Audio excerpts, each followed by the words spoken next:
n'a pas forcément besoin d'avoir la fibre football pour jouer au footnet.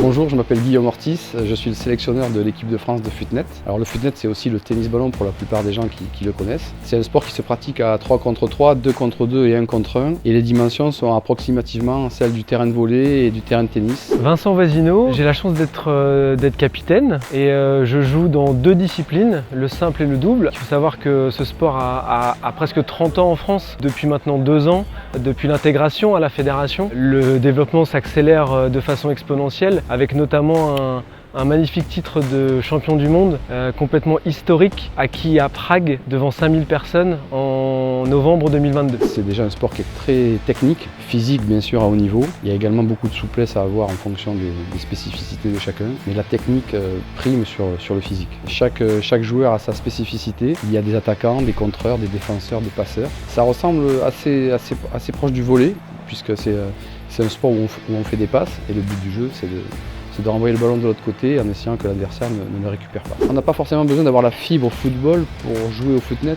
Il y a des gens qui arrivent des arts martiaux, de la gymnastique, des sports de raquettes. Mais comme le ballon c'est quelque chose qui rassemble pas mal de gens, on n'arrive pas tous du monde du football. Il y a en France une trentaine de joueurs qui sont capables de jouer en équipe de France. La difficulté pour le staff, c'est de trouver les meilleurs et de trouver surtout les bonnes combinaisons entre eux pour avoir la meilleure équipe possible.